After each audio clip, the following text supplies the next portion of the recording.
Manx Radio Sport. Very good evening and welcome to the first Friday Sport preview of 2025. Rob Pritchard and the team will be here for the next hour, looking ahead to the latest sporting action this weekend. Coming up tonight,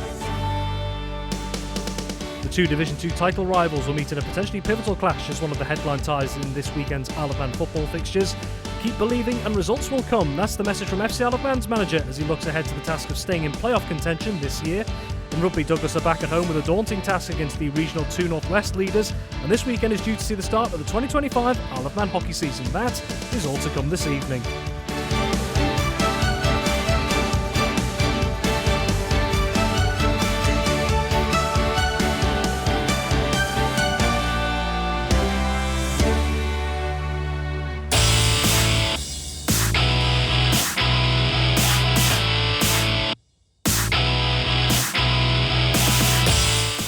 A very warm welcome, and for the first time from the team here on Friday Sport Preview, a very happy new year. Rob Pritchard of the team back with you, going into the rest of the calendar year to take a look at the sporting action that is resuming and getting underway on Ireland. And we are going to kick things off with something that is kicking off for the first time in 2025, and that is the Isle of Man men's and ladies hockey season, with the first league fixtures of the men's and ladies seasons due to get underway across the island from tomorrow morning and throughout Saturday afternoon. To go through it as usual is our hockey correspondent Ben Cunningham. Ben, very good evening to you. Good evening, Rob. Happy New Year.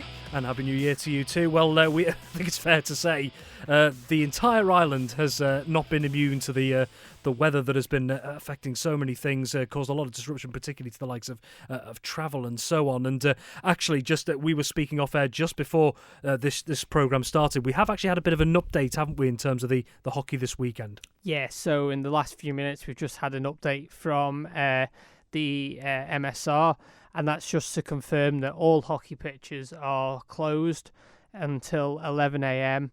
So there is a game that's due to happen at 9:30 in Ramsey. That game has been cancelled, so that's official. That game is off. So yeah, fingers crossed the pitches might defrost, but looking out there at the minute and looking at the pitches that were coming in already, at the pitches being inspected this evening before the sun went down, it's not looking too good, but we're going to stay hopeful and hopefully we'll get some action this weekend.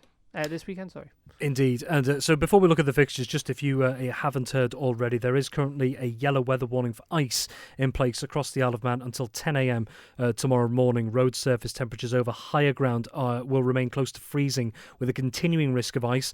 And with clear spells expected tonight, road surface temperatures at lower levels will once again drop after dusk, giving the risk of ice forming on untreated surfaces which remain damp or wet from yesterday's wintry showers or from runoff. The areas most at risk is higher ground above around 500 feet, as well as low-lying spots sheltered from the southeasterly wind. So if you are out and about tonight for whatever reason, please do bear that yellow weather warning for ice, which is in force until 10 a.m. tomorrow across the Isle of Man. And as we've just heard from Ben there already, the weather having an effect on tomorrow's opening fixtures of the men's and ladies hockey season. The early pushback in the new early slot, in fact, the 9:35 a.m. pushback, ladies Division 2 Ramsey B versus Valkyrie C, which is due to take place at Ramsey Grammar School. That has been postponed and will be rearranged on a new date to be set. Well, as it stands at the moment, and as Ben has mentioned, there are, and it still have been, I should say, assessments taking place at the pitches across the Isle of Man, and further updates on whether games will go ahead or not will be made tomorrow morning. As it stands, we'll take a look at the fixtures that at this moment, as we speak, are going ahead at the moment. Let's start off with the men's Premier League, and we'll start off with the early pushback, 12:35 at Castle Rushen High School down south, and it sees Vikings A crowned men's Premier League champions last season for the first time in over 35 years. And Ben, they have what could be a tricky test on paper against Castletown A. Yeah, Castletown A have been a bogey team for Vikings A. They have upset Vikings a few times in previous seasons. However, Vikings A reigning champions, they're going to want to keep their hands on that trophy, so we're going to go for a Vikings A win. And then looking at the 5-2 pushbacks in the men's Premier League, we actually do have an inter-club derby at QE2 in Peel. That's Valkyries A against Valkyries B. Yeah, I think it's the first of about 3 that are taking place this weekend. We've got a Western derby and a few Southern derbies. But yeah, you'd favour the A team to come out on top over the B team, but I'm sure the B team will give their A team a good run for their money. Indeed, and the other 2 pushback is at the NSC, so the National Sports Centre in Douglas, and that sees Backers A looking to make a mark at the start of this season up against Harlequins A. Yeah, and if Backers men's A can play as good as the mixed season's gone, they're going to be a tough outfit to push aside. But Harlequins made a good account for themselves last season. It's going to be a tough ask for Harlequins, but I'm going to go for a Backers A win on that one. Very well. Then let's take a look at the Ladies Premier League. 3 games there, starting with the early pushback. 11:05 at the National Sports Centre. Backers A versus Harlequins A. So the 2 ladies teams meeting as well as the 2 men's teams. Yeah, and I think this one will be a close game. Backers have got some really good ladies in that team, as well as Harlequins. They've got a lot of young talent coming through. However, Backers A, you'd think they probably might just edge it on this one, but Harlequins had a really good campaign last season, so I'm going to go for a Harlequins A win, but I wouldn't be surprised if maybe I wouldn't be surprised if Backers just maybe throw a surprise here. Very well. Let's take a look at the respective other divisions. We'll start with men's Division 1. We've got 3 games there, 2 pushing back at 2:05. Ramsey A versus Vikings B at Ramsey Grammar School, and also Backers C versus Castletown B at Castle Rushen High School. Yeah, of course, we'll look at them 2 games. Ramsey A against Vikings B. That's going to be a real tough, real edge game, that one, I think. Ramsey A and Vikings B both are going to be looking for that promotion. And then for the Backers C against Castletown B, Backers C just promoted up to this division, so it'll be interesting to see how they fare in this division. And the 3:35 pushbacks of the later one in men's Division 1 is another meeting of 2 B teams, and that's at the NSC, Harlequins B and Backers B. Yeah, this is a battle of the B teams. Harlequins didn't have the most smoothest of seasons last year, but they made a good account for themselves, and they'll be hoping that they can make a good account for them this year. Got lots of young talent coming up in the ranks of Harlequins. As for Backers B, again, they'll be looking at that promotion spot come the end of the season. I think it'll be a Backers B win, though. Very well. Ladies Division 1, 3 games there, 2 games pushing back at 12:35. The first of those at King William's College is a Southern Derby, Ben. Castletown D versus Castletown B. Yeah, and providing everything goes ahead, this is the game we're going to cover for Saturday Live. Of course, you'd favour the B team to come out on top, but of course, we've seen it before with Castletown teams. You just don't know what to expect from them. So the D team could maybe get one over the B team. We'll wait and see. And the other 12:35 pushback at QE2 is it's Backers B against Valkyries B. Yeah, this is going to be a close game, I reckon. These 2 sides have always been nip and tuck in this division, and I'm sure both sides will want to make sure that they get their hands on the promotion come the end of the season. And very quickly, let's take a look through the 2 respective Division 2s, the men's and ladies side of things. 2 games in men's Division 2, and one of those the newer, later pushback as well. Yeah, so the first game in men's Division 2 is Backers Colts v Valkyries C, and that's 11 o'clock at QE2. I'm going to go for a Valkyries C win on that one. And then the other game, which is at the new time of 5 o'clock, so an evening time kickoff, is going to be Vikings C against Castletown C, and I'm going to go for a Vikings C win on that one. And then in Ladies Division 2, if you missed the news just before that Ben announced at the start of the programme, there were due to be 3 games. One of those was the newer, earlier pushback time of 9:35 at Ramsey Grammar School between Ramsey B and Valkyries C. That game has been postponed to be rearranged in due course. But as it stands, Ben, still 2 games going ahead in Ladies Division 2. Yeah, and I think probably the teams at that 9:30 game are probably glad that it's been cancelled with it being the earlier game. But 2 games still going ahead, and they are Vikings C against Castletown E at Castle Rushen High School at 11:05. I'm going to go for a Castletown E win on that one. And then 12:30, Backers C against Harlequins B. I'm going to go for a Harlequins B win.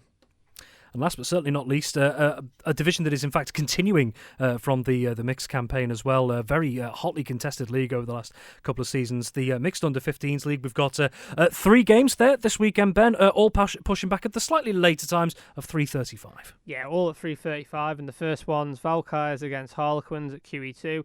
I'm going to go for a Valkyries win on that one. They were looking really strong before Christmas, and they did take the crown just before Christmas. So the under-15s league split. So it's split from September to Christmas, and then Christmas through to the end of the season. So congratulations to Valkyries on that one. Second game, Ramsey Rogues and Rascals against Backers. I'm going to go for a Backers win. That's at Ramsey. And then the final fixture is Vikings A against Castertown Savers, and I'm going to go for a Vikings A win on that one.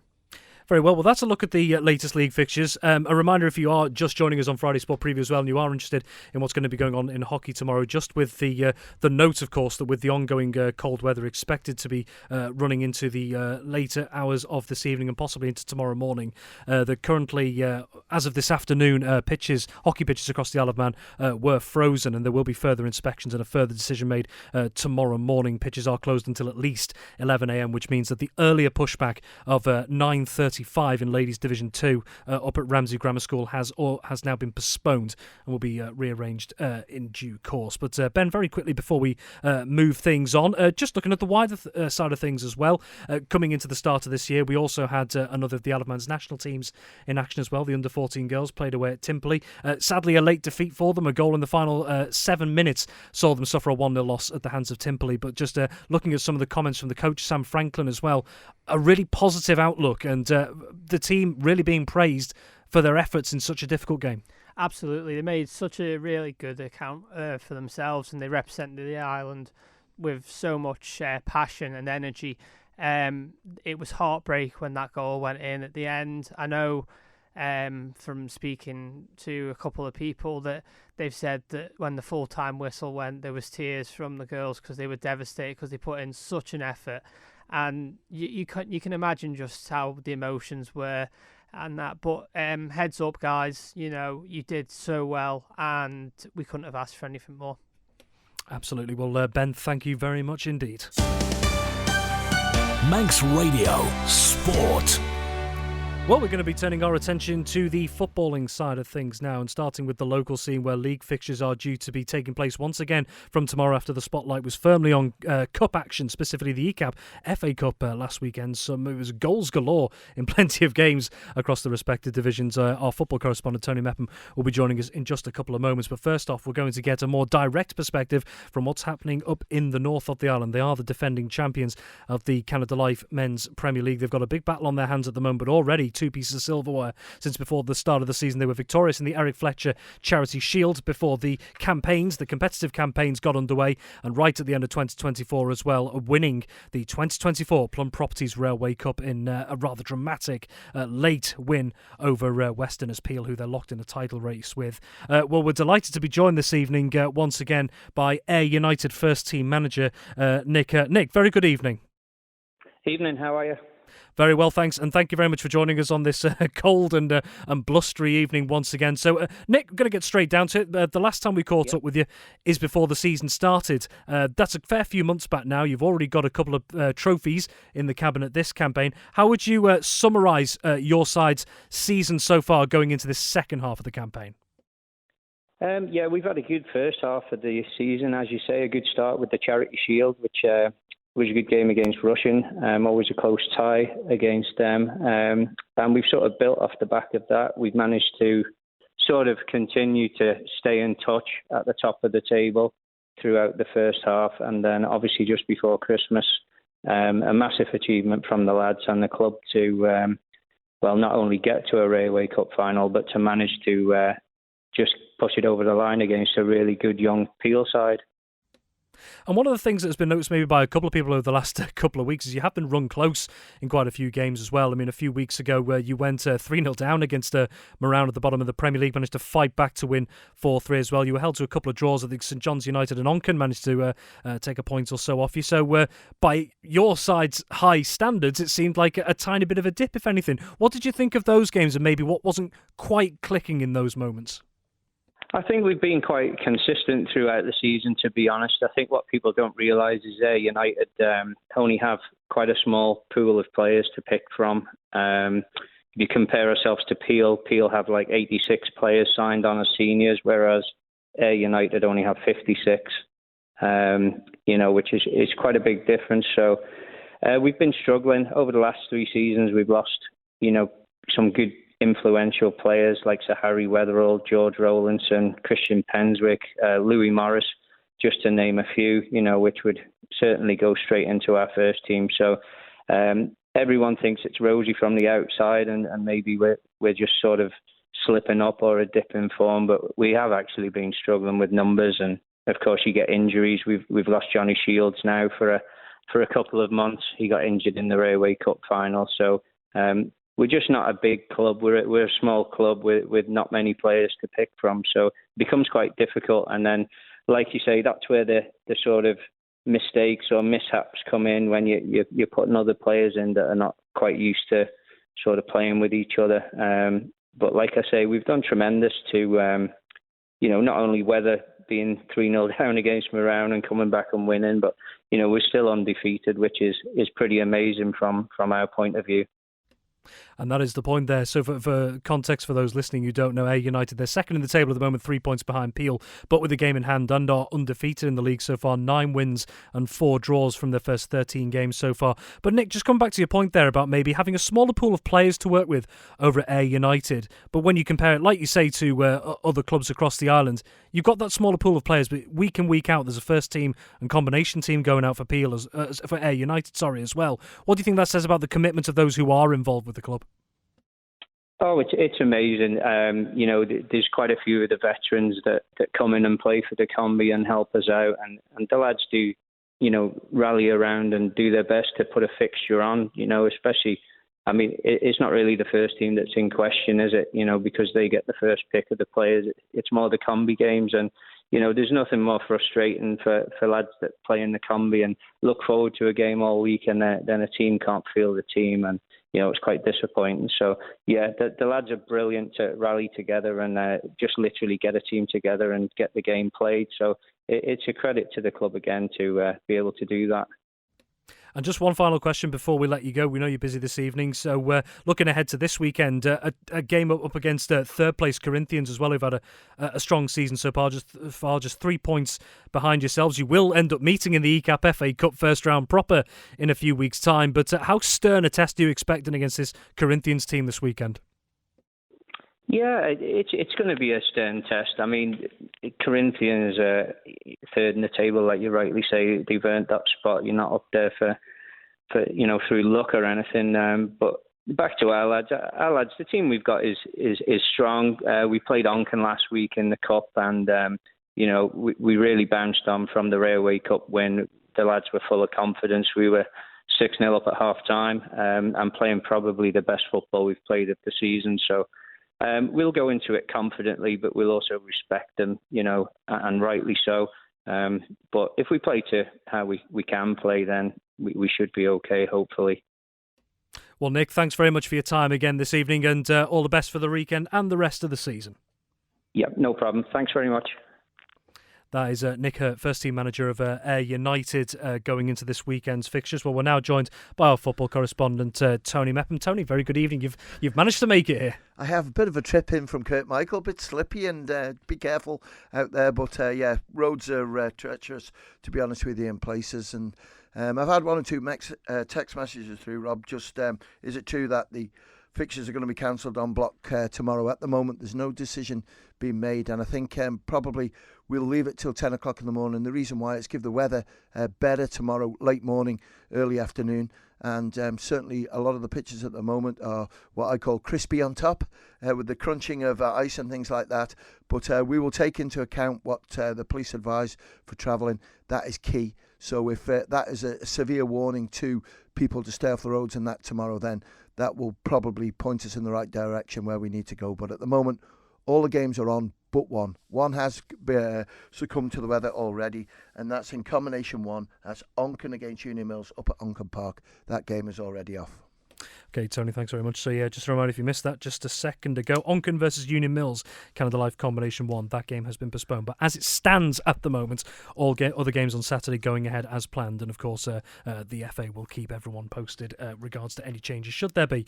Let's take a look through the fixtures. We'll start with the Canada Life Men's Premier League. And all games kicking off at 2 p.m. tomorrow, bar one, and that is the early kick-off in the Canada Life Men's Premier League. St Mary's versus St John's United. Tricky fixture, this one, isn't it? And what you got to take into the equation now, Rob, because I'm sure there's a lot of phone calls being made. The FC Isle of Man players can actually come in and play for their clubs tomorrow, and that is happening in quite a few of them that I know of as well. And when I look at St Mary's, they've been sort of missing a few players over the last few weeks who have been representing FC Isle of Man and also injured, not just that as well. And certainly they'll be a little bit stronger, I think, tomorrow afternoon. But St John's, I watched them last week and struggled, I thought, against a really sort of fit side playing against them. And I think sort of the problem was that the key players need to play well. And I thought Callum Taggart last week found it really hard. He's a bit isolated, not much supply going through him. Luke Murray was there, made one, scored one. So it's going to be a really big game. But I still feel St Mary's going to play a massive part in where this Premiership League's going to go. And I think tomorrow they'll get the points that they need. Very well. Down south, Russian United, who managed to hold off a late scare from St John's United in the ECAP FA Cup last week. They're back on home soil. Croyt Lowy up against Ramsey. Yeah, definitely. And I think with Russian United as well, there's a lot of good young players in there. And I just thought last week they played really well in the first half. Second half, it just went off a little bit. But Stevie Riding, once again, proving how valuable a player he is. When you look at the league positions, Russian are in 10th place. St John's are just above them in 9th. Ramsey are just above them in 8th. So I think it's Ramsey's to lose. I think Ramsey have certainly picked up. They've been playing really well. Graham Kennish been scoring goals. Dylan Pickles as well. James Rice is in goal. I just think all round Ramsey are a little bit too strong for Russian at the moment, and I'm going to go for Ramsey to take the victory.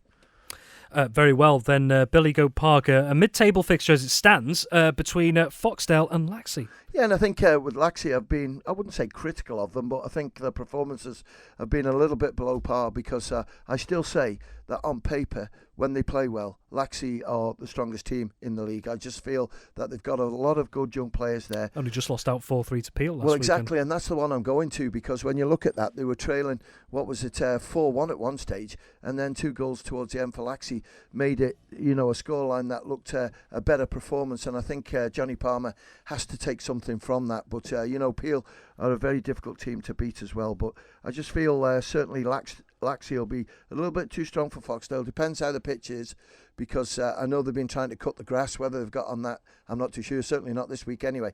But that might just slow the ball up and hamper the way Laxey like to play. But Foxdale still without Lee Gale. I know he's returning very, very shortly, but they've still got a lot of quality in that team.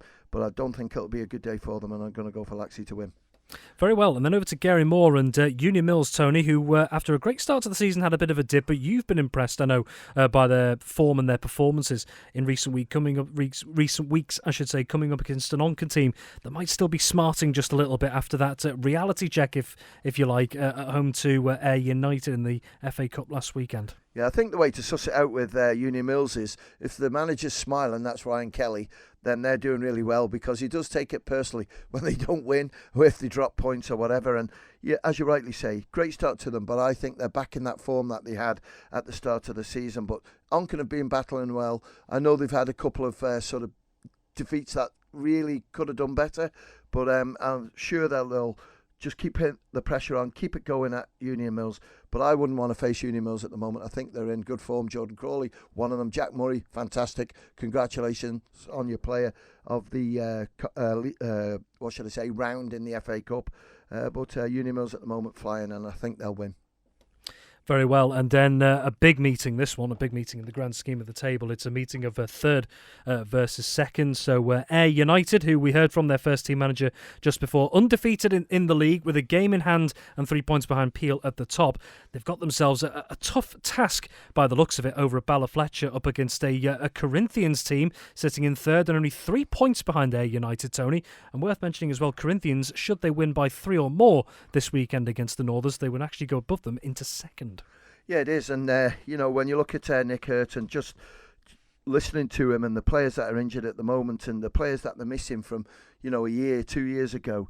They've done ever so well to lift the 2 trophies because he's brought new players in. He's getting the best out of those players. Sean Kelly, no doubt about it, the star of the show at the moment. He's scoring plenty of goals, and 4 last week? It just shows you where he is.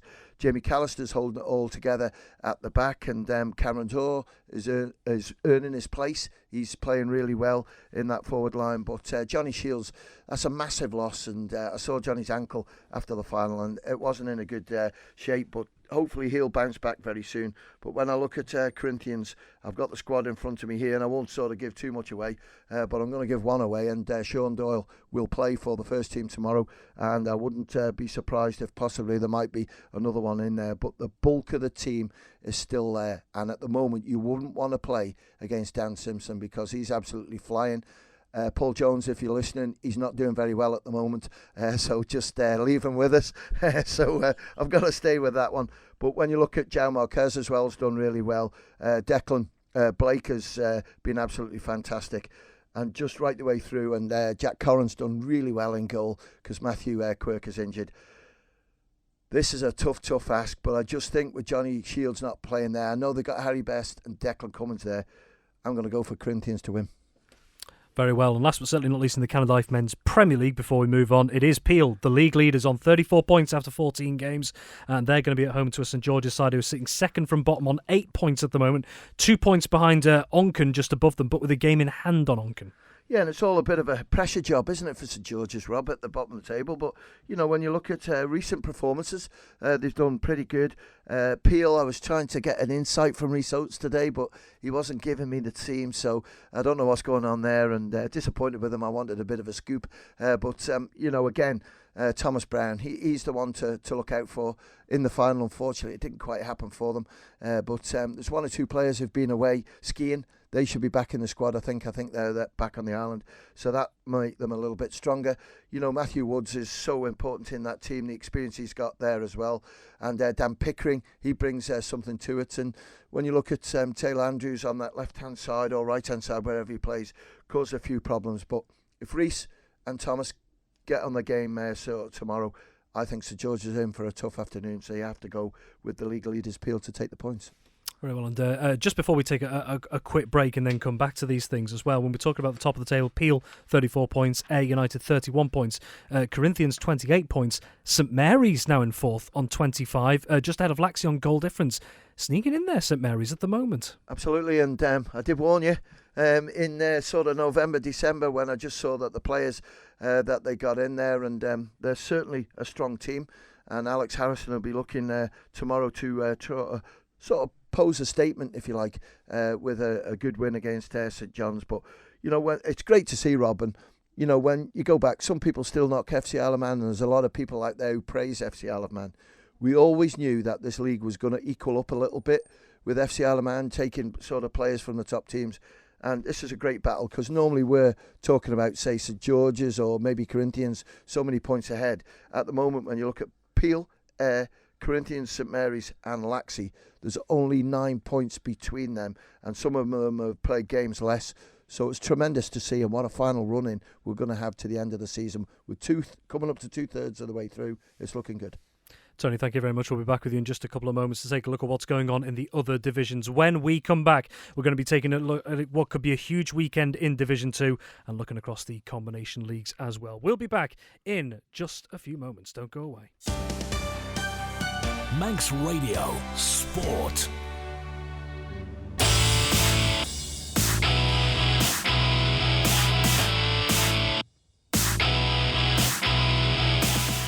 Welcome back to Friday Sport Preview here on Manx Radio. We're turning our attention back to the footballing side of things. We've already taken a closer look at what the Canada Life Men's Premier League might have to offer this weekend, but one of the spotlights most certainly is going to be on Ardern and Cruggan Limited Division 2. Let's welcome back our football correspondent, Tony Mepham. So Tony, let's start taking a look through what's going on in Division 2 this weekend. 4 games. There's only one place we can really start, isn't there, in Division 2? The big battle, what could be a huge game in the title race in Division 2. Top of the table, Braddon, up against second placed Douglas High School Old Boys. Absolutely massive game, Rob, and I'm glad you've sent me to this one. You don't know about it, but I've just told you. Bradden against Old Boys, and when you look, I read your mind. It's okay. When you look at that league table, Bradden played 13 for 32, and Douglas High School Old Boys played 11 for 29. Goal scoring difference. Well, if you put 2 games on for Old Boys there, if they won them, then they're getting a lot closer to Bradden. So it's a huge game. Where's the game going to be won? Where's it going to be lost? Well, I think we look at Old Boys first. I think Robbie Ward, whether he's done with football, I'm not too sure, because unfortunately he's just picked up quite a serious injury. Hopefully, I know he's a little bit older than most, but hopefully he'll come back at his best and play football again, because he really is a talented footballer. And when you look at it, in the last Island games, he was out there playing in Guernsey for the Island team, so it shows you how good it is. But they'll use his quality that he has head-wise, football-wise, from the sideline. But when I look at Old Boys, they've got some really good players in there. And I look at sort of the experience in there as well. JJ Blander's one of them. The goalkeeper, Nathan Quayle, has been absolutely fantastic. And when you look at him, he's not the tallest of goalkeepers, but I've watched him and his performances have been outstanding. And I would certainly say that he's worthy possibly of bringing into the Ireland squad, because I think he's got something to offer. But when I look at Bradden as well, when they signed Liam Kane, you just thought to yourself, well, let's just see what he can do here and add to Bradden, and he's added to it big time. He's scoring plenty of goals, and with Dan Kinraid on that left hand side causing all sorts of problems, and just right the way through the team, Bradden have got some really talented, good young players. I'm looking forward to this game big time. It's going to be competitive, we know that. I hope Bradden's pitch is fit, because last couple of weeks it hasn't been played on because of the water, and obviously we know what's happening now. It's icing over at the top of the pitch. I'm going to go for a draw on this. I'm not sitting on the fence. I think both teams will cancel themselves out. If Old Boys can deal with Liam Cannon, great chance. And if Old Boys can get their forward line to get into him, Jacob Stones and others, great chance. Really tight to call. That's why I'm going for a draw. Very well. Well, looking outside of those top two, who've just started to move away from the rest of the pack. Castletown, who've had a bit of a lift in form, 4th in the table, just 1 point behind Ramsey Centre and Old Boys, who don't have a game this weekend. So Castletown with a chance to leapfrog the northern side up into 3rd. They're coming up against Douglas Royal, Tony. Yeah, and I think Gary Sansbury's back on the sideline now, which is good. And certainly with his motivation from the side, it's going to help Castletown big time. We've already seen, the goal scorers. They've got one of the best, I think, forward lines in Manx football, to be honest with you. When you look at Nathan Cardy, played for FC Isle of Man, and just right the way through, they score plenty of goals. And I just feel against Douglas Royal, if Douglas Royal can continue like they have done, because people like Sam Creasley and others have been scoring goals as well. But I just feel that Castletown at the moment, as you've said, they've improved so much. And I think they're going to be the difference, the players that they've got there up front. I'm going to go for Castletown, take the victory. Very well. And behind Castletown, 3 points further back, our fellow Southerners, Colby. They're up against Douglas and District, still bottom of the table and without a victory. Yeah, and I think certainly Douglas and District will be disappointed with that, because, again, looking at their team sheet, they've still got a good team there. They've sort of lacked a little bit on their goal scoring, but Radcliffe has built. Richard Radcliffe's done really well scoring goals for them. But against Colby, I've watched Colby a couple of times this season, and I'm surprised, Rob, when you look at their position of 5th. That doesn't sound too bad, but when you actually look at the amount of points that they've got, I know they've played 11, I know Bradden have played 13, but Colby have got 19 points, Bradden have got 32. So it's a big, big ask for them, I think, to get involved in that promotion chase, because there's a little bit of a gap between the top two, Bradden and Old Boys, but they've still got the players that can do it. And I think certainly Colby will win the 3 points here. They've got to, if they want to stay in contention for the Paul Henry Gold Cup. Very well. And the final game in Ardern and Druggen Limited Division 2 this weekend is out in Michael United. 8th in the table at the moment, 14 points from 13 games so far. Up against the Governor's Athletic team, Tony. They're second from bottom with just the one victory from their 11 games so far. But surely with a huge confidence boost after that big 8-0 win over Maloo in the ECAP FA Cup last week. Yeah, it's a brilliant result, that brilliant performance. And, Maloo are 9th. And when you look at Michael just above them, I know you're going to say, well, there's 7 points difference, but Maloo have got 3 games in hand on them. So I'm just surprised in that. I haven't seen Maloo's team sheet on that game, but certainly Governor's Athletic will take a lot from that. They've got a good team in there, a bit of blend of experience, a little blend of youth. They've got a lot of players there, different nationalities, so they bring different sort of skill sets to the team as well. But I think Michael at the moment, we know they've lost a lot of key players. It makes it hard for them, but they're still chipping away, and that's the character of that team. But I think Governors will win the game. Now, of course, just quickly before we move on, just staying with Division 2 for one moment. You've already given your thoughts on this big game at the top between Braddon and Douglas High School Old Boys. I'm going to put you on the spot here, Tony, with a two-pronged question. First off, do you think this game will be decisive in the Division 2 title race? And two, can anyone catch Braddon and Douglas High School Old Boys for those promotion spots generally from this point? I've been impressed with Ramsey Youth Centre. They had a sticky start to the season, but they've come good. You look at them, they've played 13. Old Boys have played 11. So there's 6 points difference between it. So yes, they can. Can Castletown? Yes, they can. So it's all to play for. Braddon and Old Boys, if there's a draw, that helps them big time. If a team wins, Braddon or Old Boys, then it puts a massive change on that Division 2, because if Old Boys win it, they go on 32 and have got 2 games on hand, so the same points as Braddon. As where if Braddon win it, they go on 35, Old Boys are on 29, and Braddon have played 2 games more. So it's all hinging on that. If there's a victory for either Braddon and Old Boys, I'll speak to you after that, and then we'll have another look, please. I think it's fair to say no matter what happens, still a very long way to go in this season. Well, let's take a quick look through the combination divisions on Saturday. We did have 5 games in Canada Life Combination 1, but if you missed it just before the break as well, as Tony announced, Onken versus Union Mills, that game has been postponed due to an unfit pitch. But 4 games still going ahead at the moment in Combination 1, Tony. Yeah, there certainly is. And St John's against St Mary's, I think the little blip that they had just before Christmas, they've done quite well since then. St Mary's are just below them in the league, but I'm going to go for St Mary's just to sneak this. I think St John's are going to have to, first team are going to rob 1 or 2 players from them. Ramsey against Rushen. Wow, what a big game this is. Massive game, because Rushen is second, Ramsey are third. It's deja vu from last year, isn't it? These 2 teams battling out. Rushen played 14 for 36. Ramsey have only played 12 for 28. So it's a big game. Where's this one going to go? I'm going to go for a draw. Sorry, sitting on the fence. Laxey against Foxdale. I'm going to go for Laxey to win. Onken against Union Mills. This should be a reasonable game as well. I know Union Mills are in 10th. Onken. This is the one that's postponed, isn't it? That's it. High flying. But if it had gone, I forgot about that. But if I'd have gone for a winner on that, I would have had to go for Onken. And then Ayre United against Corinthians. Ayre United just slipped down a little bit. I've seen Corinthians team sheet. It's looking pretty strong. I'm going to go for Corinthians to win that. Very well. And then lastly on Saturday, Ardern and Drug Unlimited Division 2. We've got 5 games there at the moment. Yeah, and this one is getting interesting as well, but there's one team that's absolute standout at the moment, isn't it? And that's Colby. And it's Douglas and District against Colby. D&D are just mid-table-ish, 6th place, but they're playing against a team that's played 14, drawn 1, lost 1, 37 points, 8 points clear of second place Ramsey Youth Centre. Same games played, Colby to win. Pulrose against Douglas Athletic. Douglas Athletic are in 8th place, and when you look at Pulrose, who've done ever so well back in this league, are in 9th. I'm going to go for a draw in that. Douglas Royal against Castletown. I'm going to go for Castletown to win. Governors Athletic against Michael. I think Governors will just sneak it because Michael still getting players back in. And Old Boys against Braddon. Old Boys fancy their chances in Combination 2 because they're in 3rd place, but they put 2 games less, so put 6 points on there. 34, they're right in touch with Colby at the top of the table. So I have to go with Braddon to win that one.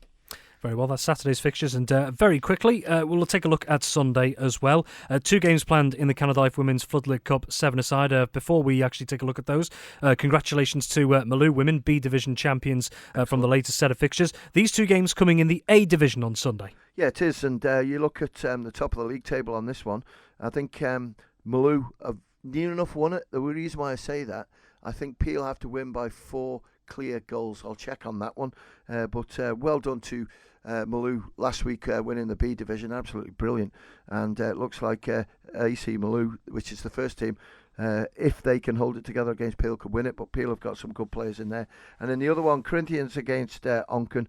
Corinthians with that good win against Peel. Unfortunately, they're not in the race for the top of the league title on this one, but I'm going to go for Corinthians to win. And last but certainly not least, 2 games in the Masters League planned in on Sunday, Tony. Yeah, and I'm not saying I'm glad that the Women's Floodlit Cup is over, but it allows us to get the Masters back on the Astro, because they've had a torrid time over the last 6 weeks or so, Rob, with so many postponements. And, the full league programme is near enough done now, so hopefully we'll get that out tonight or tomorrow morning. But we've played safe this week, Rob. We haven't put a lot of games on, apologies for that, but there's no point with the condition of the pitches from last week. But Peel against Union Mills, great pitch, Peel I've got to go for Peel to win that. And Ayre United against Douglas and District. This game was postponed last week. We put it on this week to try and give D&D a game, and Ayre United. This game is being played at the Bowl. We've got to be careful with this one, because the women's team are playing on the 2:15 slot. The men are coming in on this. So on this one, boys, just a little bit of advice for you. You'll be getting changed in the boardroom for this men's game, because obviously the women's team will be using the changing rooms. Ayre United against D&D, I have to go for Ayre to win. Very well, that's a summary of Saturday and Sunday's fixtures as they stand. If you've not long tuned in with us as well, we are also looking at these with the caveat of the current weather conditions as well. So, Tony, for those who may have not heard it before as well, the Isle of Man FA will give games every chance to go ahead this weekend, but when can we expect a decision, particularly for tomorrow's games, to be made by? I would hope. I'll speak to the CEO, Lewis Qualtrough, tonight.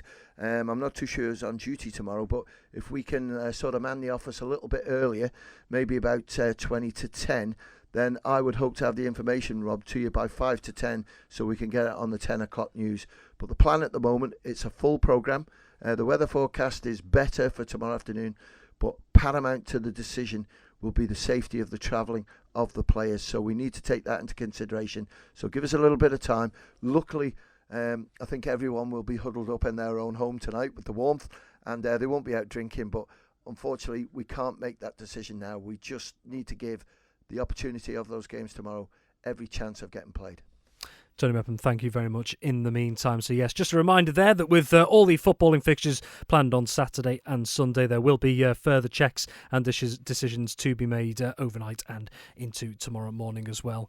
We're going to be turning our attention to rugby in the next few moments, and a bit of a daunting task for Douglas on their return to Portachee, while Vagabonds will be hoping for a better start to 2025 than they've had this season so far. We'll be back in just a few moments.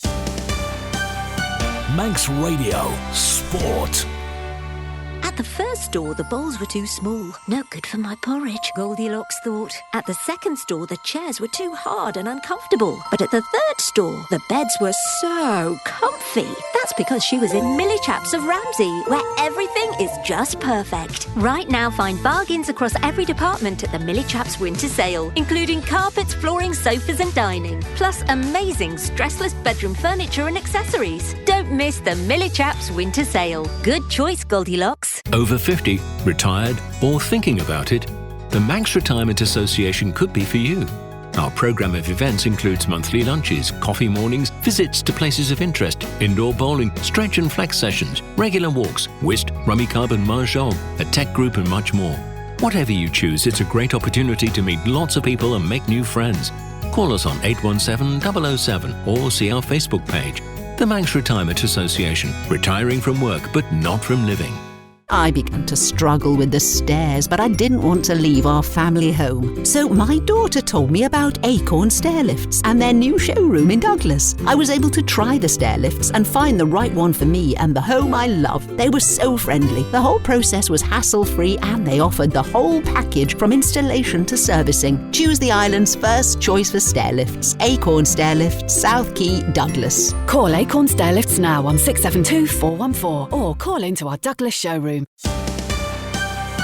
Manx Radio Sport.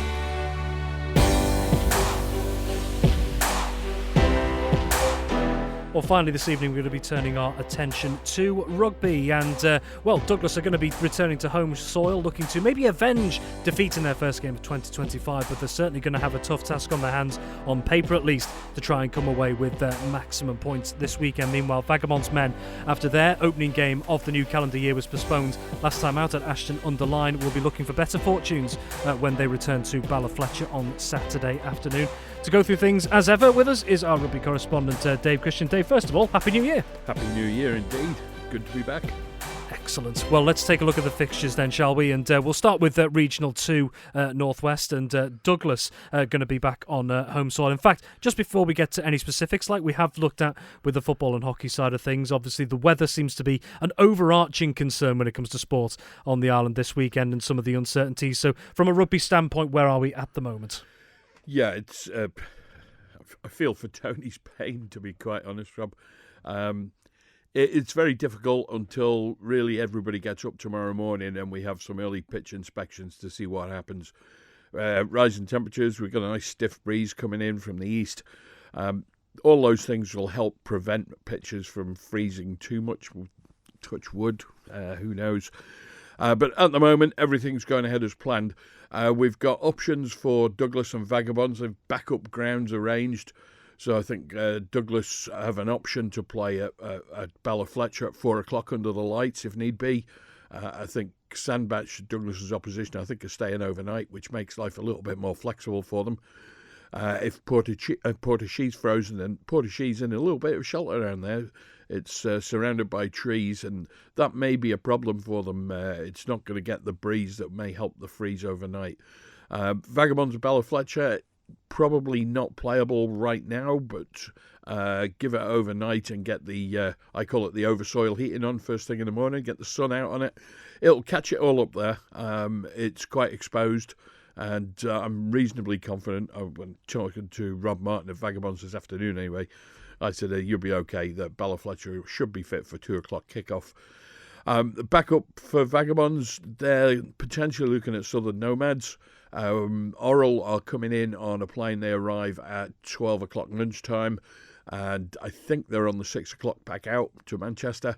So Southern Nomads, if it's available and playable, is a viable option for them down there.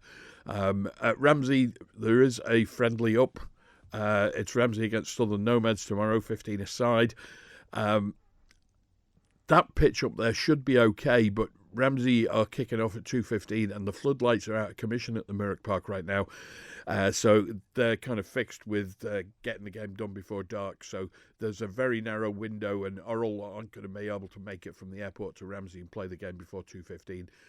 Potentially, Sandbach could, but they may prefer to make their own arrangements. Well, fingers crossed we can get things going ahead. As it stands, games are going ahead. We'll start with Regional 2 Northwest and Douglas. Well, if you're talking about tasks on paper and the size of them, it doesn't get much bigger than this at this point in the season, because they are coming up against the current Regional 2 Northwest leaders at home, Sandbach. Sandbach 50 points to 21 winners in the reverse fixture earlier in the season, Dave. Yeah, I mean, I don't see this as 50-21. Sandbach are top of the table right now, but that's by virtue of a couple of bits of good fortune for them. They've got 2 games played more than Furwood Waterloo, who are below them, so they've played more games, and they're only ahead by virtue of points difference as well, so it's really tight at the top of Regional 2 Northwest. That said, Sandbach are top, and deservedly so. They're a very professional outfit, focused. I was just talking to Phil Kringle before we came on air at Douglas, and he said they're very focused. They have their pre-match routine, and they're going to stick to it, which is one of the reasons why we don't think it's going to be feasible to go to Ramsey if need be. Douglas, team's out. I'm sure you'll go through the team, but I can pick the bare bones of it out. Massive return for Bryn Snellgrove for Douglas. Every time I see his name on the team sheet, I'm more confident about their ability to pull off a win. I'm not going to say a bad word against Josh Duncan, who's been standing in for Bryn in away matches, but just seeing Bryn's name on the team sheet is a massive bonus for them. Also, Liam Kirkpatrick back at number 8. And they've got pace aplenty out in the back line. Sam McCord not showing on the team sheet, though, and he's a big noise for them. He scores a lot of tries and creates a lot of problems for the opposition. So fingers crossed for Douglas. If the game goes ahead, I think they can do this. Indeed. Well, let's take you through that starting 15 for Douglas. So from numbers 1 to 15 in order: Simon Hoddenot, Gerhard Verzagi, Owen Carven, Connor Garland, the captain Blake Snell, Harry Cartwright, Mark Oldfield, Liam Kirkpatrick, Nathan Robson, Bryn Snellgrove, Charlie Henthorne, Josh Duncan, James Ross, Harry Hewson and Cal Martin. And the 3 substitutes on the bench: Blake Everson, Percy Hampton and Ryan Wren. And elsewhere this weekend, Dave, very quickly, we'll take a look at Vagabonds. They're their first game of 2025 last weekend at Ashton-under-Lyne was postponed. They're at home this weekend up against an Orrell side who are the only team below them in Counties 3 ADM Lancashire Cheshire, but by virtue of a points deduction, I believe. Yeah, Orrell have failed to fulfil a couple of fixtures or either have turned up without a front row. That's cost them dearly. The 2 wins that they had have been taken away. They are bottom of the standings. Vaggers against Orrell in the away game, there wasn't much in that, with 5 points off the top of my head. I think it was 25-20 or maybe 24-20. So Vagabonds are pretty close to them on form, just on the form between the two clubs. A great side name for Vagabonds as well, very strong indeed. There isn't really much missing from that. The only name that I don't see on the team sheet for them is Gavin Turnbull, but everybody else is back. And the back row, I like the look of that. Ryan Pope for a bit of power on one side, Tom Gascoigne with all the guile at number 8, and Jed Snell, the young and enthusiastic man, on the open side. That's going to go really well for them. Scrum half, perhaps. I'm not going to say a bad word against Matty Williams, who's there, but Matty is perhaps not the first automatic choice for a scrum half, and that's where perhaps Vagabonds are struggling a little this season. But everybody else is there in the back line, all the usual suspects, and I think they can do well. And I'm pretty certain, because this is a game we're going to cover for Saturday Live, assuming it goes ahead, I'm pretty certain Vagabonds can pull this off and get their first win of the season. Very well, and just looking at the table very quickly, we've got around 30 seconds here, but the lowest scorers in the division. What's maybe held them back on the scoring side of things so far? They struggle a little bit at, I say that scrum half position. They've used a number of players in it. Matty Williams has been there before, knows what it's about, but he's a multi-positional player and not an ideal first-choice scrum half. But you've got to play with what you've got. It's difficult to say because their front five is generating lots of good possession for them. They've just not quite got it all together. Team selection has been consistent as well, and that's important. So fingers crossed for them. I think they can do this tomorrow, and when they get the first win, who knows where it could end from there. Dave, our rugby correspondent, thank you very much, Dave. And just a reminder of that Vagabonds lineup to face Orrell at Ballafletcher, scheduled for 12:30pm tomorrow afternoon. It is as follows. We have Matthew Rockwell, Will Spurway, Mitch Wells, Aaron Sloan, John Ferguson. We have Ryan Pope, Tom Gascoigne, Jed Snell, Matty Williams, the captain, Daniel Bonwick, and then we have Paul Howard, Cal Donnell, and then it is Nathan Wiley, Cam Finley, and Tom Neeson. 3 substitute for Franzi Gamish's team, and they are Matty Jones, Archie Benson, and John Riley as well. In fact, Dave, just a quick one for those who weren't tuning in just a couple of moments ago. If we are going to get any updates on whether these games are going ahead, when roughly can people expect them by? Well, I know Phil Kringle's got a pitch inspection 9 o'clock at Douglas. We'll hear from Vaggers as the morning progresses, and I'll be going to look at Ramsey's pitch about 10 o'clock or so. So we should be there for 12 o'clock. We'll know exactly what's going on by then. Excellent, Dave. Thank you very much. Wrap up warm this evening. We may be hearing from you from Ballafletcher tomorrow if the games go ahead. Thank you very much for joining us here on Friday Sport Preview. And just a reminder, if you are out and about, of that yellow weather warning for ice across the island that is in place until 10 a.m. tomorrow morning, Saturday the 11th of January. So please do take care. Have yourself a wonderful evening and have yourself a wonderful weekend as well. But from me and the team, until next time, it is bye for now. Manx Radio Sport.